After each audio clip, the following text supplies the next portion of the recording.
Hey guys, നിങ്ങൾ കണ്ടിട്ടുണ്ടാവും ഇന്നലെ ഒരു പാവപ്പെട്ട ഉമ്മയുടെയും ഉപ്പയുടെയും വീട് അടിച്ച് നിരത്തി JCB വെച്ച് അടിച്ച് നികർത്തി എന്നൊക്കെ പറഞ്ഞ പല വാർത്തകളും വന്നുകൊണ്ടിരിക്കുന്നത്. അപ്പോൾ അവർ കുറേ കരഞ്ഞു പറയുന്ന വീഡിയോസൊക്കെ സോഷ്യൽ മീഡിയയിൽ ഇങ്ങനെ നിറഞ്ഞു നിൽക്കുകയാണ്. അപ്പോൾ ഇതിൻ്റെ സത്യാവസ്ഥ എന്ന് വെച്ചാൽ അവർ പറയുന്നത് 8 വർഷമായിട്ട് അവിടെ താമസമാണ് എന്നാണ്. പക്ഷെ അതങ്ങനെയല്ല. 2021 അവരുടെ താമസമായി എന്നാണ് പറയുന്നുള്ളത്. അപ്പം 5 വർഷമായിട്ടുള്ളൂ അവർ നിൽക്കാൻ തുടങ്ങിയിട്ട്. അപ്പം എന്താ പറയുക, ഇവരുടെ കുറേ ദിവസങ്ങളോളായി മാസങ്ങളോളായി ഇവരുടെ അടുത്ത് അവിടെ നിന്ന് ഒഴിഞ്ഞു പോവാൻ പറയുന്നു. പക്ഷെ ഇവരത് അനുസരിക്കുന്നില്ല. ഈ 5 വർഷത്തിനിടയ്ക്ക് 3 പ്രാവശ്യം മറ്റേ വാടക കൊടുത്തിട്ടുള്ളൂ എന്നും പറയുന്നുണ്ട്. അപ്പം പിന്നെ ഇയാൾക്ക് ഭയങ്കരമായ ലഹരി ഉപയോഗം ഉണ്ടെന്നൊക്കെ പറയുന്നത്, അതൊക്കെ എത്രത്തോളം ശരിയുണ്ടെന്ന് നമുക്കറിയില്ല. ആഴത്തിലേക്കൊന്നും പോകുന്നില്ല. അവിടെ എന്താ പറയുക, അവരുടെ ഷോപ്പിൽ തന്നെ ലഹരി എന്താ പറയുക കച്ചവടം ആയിരുന്നു എന്നൊക്കെ പറയുന്നുണ്ട്. എത്രത്തോളം ശരിയുണ്ടെന്ന് അറിയില്ല. പിന്നെ നമ്മൾ ഒരാൾക്ക് വാടക കൊടുക്കും, നമ്മൾ എഗ്രിമെൻ്റൊക്കെ ആക്കി സൈൻ ചെയ്ത് വാങ്ങിയിട്ടാണ് ഇത്ര ദിവസത്തേക്കാണ് ഇത്ര മാസത്തേക്കാണെന്നൊക്കെ പറഞ്ഞിട്ടാണ് നമ്മൾ വാടക കൊടുക്കാറുള്ളത്. പക്ഷേ അങ്ങനെ വെച്ച് നോക്കുമ്പോൾ ഇവർ ആ ടൈം കഴിഞ്ഞിട്ട് പോലും പാവപ്പെട്ടവരല്ലേ, വീടില്ലാത്തവരല്ലേ, അങ്ങനെയല്ലേ ഇങ്ങനെയല്ലേ എന്നൊക്കെ പറഞ്ഞിട്ട് നമ്മൾ സഹതാപം കൊണ്ട് നമ്മൾ കൊടുത്തു പോവും. അങ്ങനെ കൊടുത്തതാണ് ഇതുപോലുള്ള 2 വ്യക്തിക്ക്. പക്ഷെ അവരുടെ ആവശ്യം വരുമ്പോൾ ചോദിക്കും, തിരിച്ചു കൊടുക്കൂല എന്ന് പറയുമ്പോൾ എന്തായിരിക്കും അവസ്ഥ? നമ്മളെല്ലാവരും അതിൻ്റെ ഓണർ വെച്ച് കുറ്റം പറയുമ്പോൾ നമ്മളൊന്ന് ആലോചിക്കണം. ഈ ഒരു 5 വർഷക്കാലം 8 വർഷമായാലും 5 വർഷമായാലും അവരവിടെ താമസിച്ചില്ലേ? ആ താമസിച്ച സ്ഥലം മാത്രമാണ് ഓണറുടേത്, ബാക്കിയുള്ള സ്ട്രീറ്റും കാര്യങ്ങളൊക്കെ ഇവരുടേത് തന്നെയാണ്, ഇവരാണ് ആ വീട് വെച്ചതൊക്കെ പറയുന്നു. പക്ഷെ എന്നിരുന്നാലും അതിൻ്റെ ടൈം ആയാൽ അവർക്ക് ആവശ്യമുള്ളപ്പോൾ അത് തിരിച്ചു നൽകേണ്ട ബാധ്യത ഇവർക്കുണ്ട്. പക്ഷെ അത് കൊടുക്കാത്തതുകൊണ്ട് മാത്രമാണ് ഇവർ ഈ ഒരു സംഭവം നടത്തിയെന്നാണ് പറയുന്നത്. എന്തായാലും ആ ഒരു സ്ത്രീൻ്റെ കുറച്ച് വാക്കുകൾ നമുക്ക് കേൾക്കാം. ഇല്ലാതായിരിക്കുകയാണ് മാത്രമേ ഉള്ളൂ, ഒരു ഉടുതുണി പോലുമില്ല. ഞങ്ങൾക്ക് നീതി കിട്ടണം. നമുക്ക് കിണറില്ല, കക്കൂസില്ല, എല്ലാം വെട്ടി നശിപ്പിച്ചു. ഞങ്ങൾക്കൊരു ഉടുതുണിയില്ല. കഞ്ഞി വെച്ചിട്ട് പോലീസ് സ്റ്റേഷനിൽ പോയതാ, പോലീസ് വിളിച്ചുകൊണ്ട് പോയതാ. കഞ്ഞി കുടിക്കാൻ പോലും വിട്ടില്ല, വരാൻ പറഞ്ഞു. പോലീസ് സ്റ്റേഷനിൽ പോയിട്ട് പോലീസ് സ്റ്റേഷനിൽ ഇരിക്കുക. ഞങ്ങൾ 2 പേരും ഞങ്ങളെ പുറത്തിറക്കുന്നില്ല. ഞങ്ങൾ അവിടെ ഇരുന്നപ്പോഴത്തേക്ക് ഇവിടെ ഇടിച്ചു കഴിഞ്ഞു. ഇവിടെ വന്നപ്പോൾ ഇടിഞ്ഞു കിടക്കുന്നു മൊത്തം. ഒരു ഉടുതുണി പോലും ഇല്ല. കട്ടിലെ അലമാരി സകലതും പോയി. ഇനി എന്ത് ചെയ്യണം നിങ്ങൾ പറയുന്നത്? പോലീസ് വിളിച്ചത് ഇവരുടെ വീട്ടിൽ പോയി ഞാൻ ചീത്ത വിളിച്ചെന്ന്. ഞാൻ അവിടെ വശത്തോട്ട് പോലും പോയിട്ടില്ല. വീട്ടിൽ പോയി ചീത്ത വിളിച്ചു എന്ന് പറഞ്ഞു. ഇവിടുത്തെ പകുതി സാധനങ്ങളും പിറക്കിക്കൊണ്ട് ഞങ്ങൾ പോയെന്ന് ഇന്നലെ എങ്ങാണ്ട് പിറക്കി മാറ്റിയെന്ന് പകുതി സാധനങ്ങൾ. ഇത് മൊത്തം ഇതിനകത്ത് കിടക്കുക. മൊത്തം പുതിയ അലമാരി, കട്ടില്, കസേര എല്ലാം ഇതിൽ കിടക്കുക. ഫോണിന്റെ വയറ് വരെ ഇല്ല. ഇവര് തമ്മിൽ എന്തോ കേസ് കോടതിയിൽ കിടക്കുകയാണോ? ഈ കടയിൽ നിന്ന് ഒഴിയാൻ പറഞ്ഞിട്ടുണ്ട്. അപ്പോൾ ഒഴിയാൻ പറഞ്ഞു, നിങ്ങൾ ഞങ്ങൾക്ക് 4 ലക്ഷം രൂപ തന്നേ ഒഴിയത്തുള്ളെന്ന് പറഞ്ഞാൽ ഞാൻ കോഴിക്കട പുതിയ കടയെ അടിച്ച് പൊട്ടിച്ചിട്ടേക്കുന്നത്. വല്ല ജാക്കിയോ എന്താ കണ്ട വണ്ടി കൊണ്ടുവന്നാൽ തെങ്ങെല്ലാം പുഴുതും മാറ്റി ഈ പരുവത്തിലാക്കിയത്. ഈ സ്ത്രീ വാങ്ങിയ ഈ ഭാര്യയും ഭർത്താവും വാങ്ങിച്ചിട്ട ഒരു സാധനങ്ങളും ഇല്ല, ഒക്കെ നശിച്ചു പോയി എന്നൊക്കെയാണ് അവരുടെ വിഷമം പറയുന്നുള്ളത്. ഉടുതുണിക്ക് മറുതുണി ഇല്ല എന്നൊക്കെയാണ് പറയുന്നുള്ളത്. എന്തായാലും നമുക്ക് ഈ സ്ഥലത്തിൻ്റെ ഓണറുടെ വോയിസും കൂടി ഒന്ന് നമുക്ക് കേട്ട് നോക്കാം, എന്താണ് അവസ്ഥ എന്നുള്ളത്. 1% പോലും അതിൽ ട്രൂ ആയിട്ടൊന്നുമില്ല. ഫുള്ള് ഫേക്ക് ന്യൂസാണ് വന്നത്. ആൾക്ക് കറക്റ്റ് ക്ലിയർ ആയിട്ടുള്ള കാര്യം അറിയത്തില്ല. ഈ സംഭവം എന്ന് പറയുന്നത് ഞങ്ങളുടെ ഈ വാർത്ത വന്നിട്ടുള്ളത് ദിൽബറിൻ്റെയും അൻവറിൻ്റെയും പേരിലാണ് വാർത്ത വന്നിട്ടുള്ളത്. ഞങ്ങൾ 4 മക്കളാണ്. ഇതിൽ 2 മക്കളുടെ പേരാണ് വന്നിട്ടുള്ളത്. ഈ 2 മക്കളുടെ പേരിൽ അവിടെ കടയുമില്ല, വീടുമില്ല. ഇതാണ് സത്യാവസ്ഥ. ഈ കടയും വീടും എന്ന് പറയുന്നത് മൂത്ത സഹോദരിയായ അൻസിയുടെ പേരിലാണുള്ളത്. പിന്നെ ഇവർക്ക് 2021 ഞങ്ങൾ കട കൊടുക്കുന്നത്. വീട്ടിൽ വന്ന് കരഞ്ഞ് പറഞ്ഞതനുസരിച്ച് ഞങ്ങൾക്ക് ആരുമില്ല എന്ന് പറഞ്ഞ, ഒരു മനുഷ്യനുമില്ല, മക്കളില്ല, വസ്തുവില്ല, ഒന്നുമില്ല, നിങ്ങൾ വാടകയ്ക്ക് തരണം എന്ന് പറഞ്ഞുകൊണ്ട് മാത്രമാണ് മൂത്ത സഹോദരൻ, അതായത് സഹോദരി സ്ഥലത്തില്ലാത്തതുകൊണ്ട്, ഇതിൻ്റെ ഓണറായ സഹോദരി ആൻഡമാനിലാണ്, സ്ഥലത്തില്ലാത്തതുകൊണ്ട് മൂത്ത സഹോദരൻ എന്ന നിലയ്ക്ക് സഹോദരൻ അഗ്രിമെന്റ് ചെയ്ത് കൊടുക്കുകയായിരുന്നു ചെയ്തത്. ഇത്രയും വീട്ടിൽ വന്ന് കരഞ്ഞതുകൊണ്ട് ഇവർ 3 മാസത്തെ വാടക മാത്രമേ തന്നിട്ടുള്ളൂ. ഒരു 5 വർഷമായി കടയിൽ കയറിയിട്ട് 8 വർഷമായി എന്ന് പറയുന്നുണ്ട്. ഇത് വീടാണെന്ന് പറയുന്നുണ്ട്. ഇത് വീടല്ല, പഞ്ചായത്തിൽ രജിസ്റ്റർ ചെയ്തിട്ടുള്ള ഒറ്റമുറി ഷെഡാണ്. താബൂക്കും ആസ്പെറ്റോസും അടിച്ചിട്ടുള്ള ഒറ്റമുറി ഷെഡാണ്. അപ്പോൾ 3 മാസം മാത്രം, അതായത് 3 മാസത്തിന് ശേഷം നമ്മൾ അറിയുന്നത് ഇദ്ദേഹത്തിന് 2 ഭാര്യമാരുണ്ടെന്നാണ് നമ്മൾ അറിയുന്നത്. അതിൽ 2 ആമക്കളുണ്ട്. അവർ 2 പേരും വിദേശത്താണ്.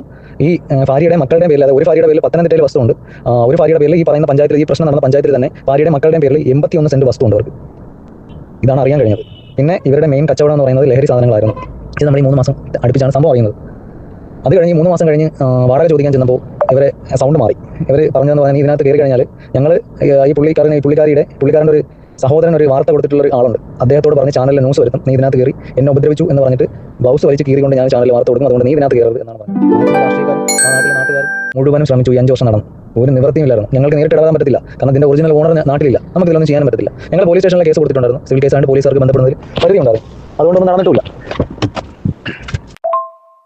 അതിനുശേഷം ചിത്ര എന്ന് പറയുന്ന സ്റ്റേഷനിൽ പുള്ളിക്കാരനെതിരെ ലഹരി കച്ചവടം നടത്തിയ 4 കേസുകളുണ്ട്. എക്സൈസിൽ മറ്റ് 3-4 കേസുകളുണ്ട്.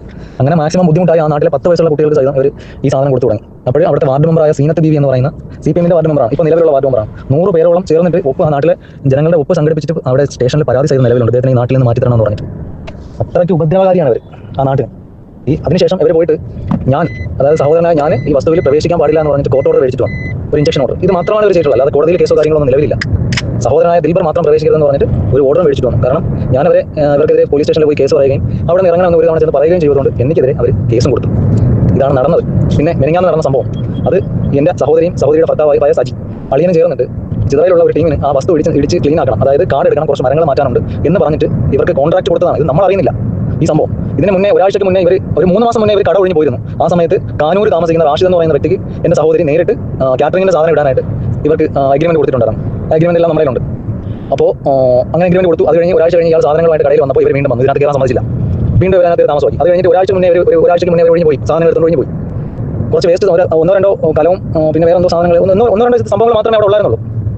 അവിടെ ഒഴിഞ്ഞു പോയ അനുസരിച്ചാണ് ഇത് അറിഞ്ഞിട്ട് സഹോദരി അളിയനെ ചേർന്നിട്ട് ഇത് അവിടെ ക്ലീൻ ആക്കാനായിട്ട് കൊടുത്തു. ക്ലീൻ ആക്കാന്ന് പറഞ്ഞു കഴിഞ്ഞാൽ കാട് കയറി കിടക്കുമായിരുന്നു. കാരണം ഷെഡാണ്, വാതിൽ ചാരി വയ്ക്കാൻ മാത്രമേ പറ്റുള്ളൂ, അടയ്ക്കാൻ പോലും പറ്റാത്ത ഷെഡായിരുന്നു. അതിനകത്താണ് അവർ അതിക്രമിച്ച് കയറിയിട്ട് സംഭവം കിടക്കുന്നത്. അപ്പോൾ അതെന്ന് പറഞ്ഞാൽ വേറെ സംഭവം ഉണ്ട്. 2023 വരെ അവർക്ക് എഗ്രിമെന്റ് കൊടുത്തിരുന്നത്.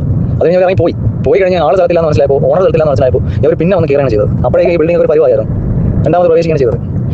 പിന്നെ എന്താ പറഞ്ഞത്, അങ്ങനെ കോൺട്രാക്ട് കൊടുത്തു സഹോദരിയും അളിയനും ചേർന്നിട്ട്. ഞങ്ങൾ 4 മക്കളാണെങ്കിലും ഞങ്ങൾ 4 സ്ഥലത്താണ് താമസിക്കുന്നത്. ഇവർ ചെയ്യുന്ന കാര്യങ്ങളെല്ലാം ഈ വസ്തുവിൽ കിളയിൽ നടത്തുന്നതോ അല്ലെങ്കിൽ സാധനങ്ങൾ നടണമെന്ന് നമ്മൾ അങ്ങോട്ടും കൂടി ചോദിച്ചിട്ടല്ലോ. 4 മക്കൾ 4 കുടുംബമായിട്ട് താമസിക്കുകയാണ്.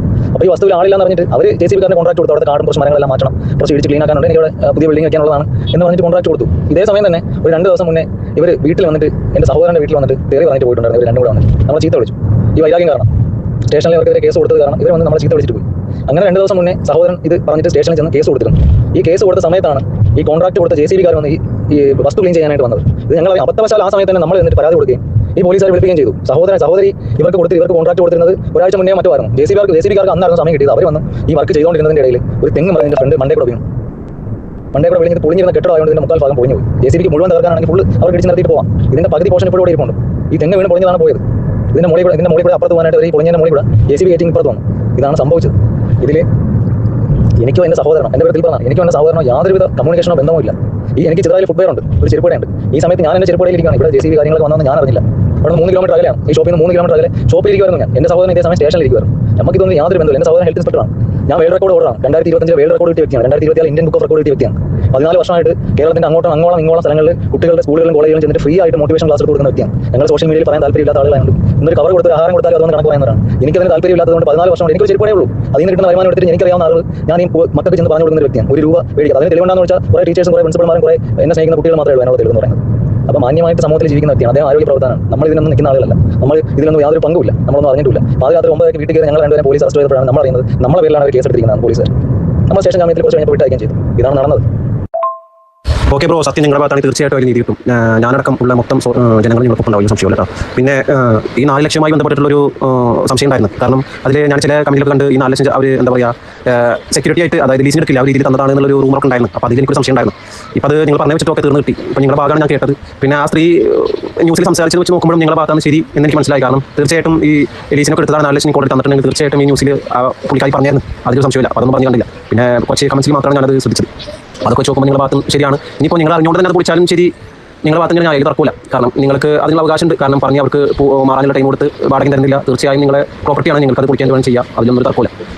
അപ്പോൾ അങ്ങനെ കാര്യങ്ങൾ എന്തായാലും അറിഞ്ഞൊരു സന്തോഷം. തീർച്ചയായിട്ടും ഇത് അത്യാവശ്യം ഉണ്ട്. ഞാൻ ഫിൽറ്റർ ചെയ്തിട്ട് ഇടാൻ പറ്റും നോക്കട്ടെ. എന്തായാലും കോൺടാക്ട് ചെയ്ത സന്തോഷം.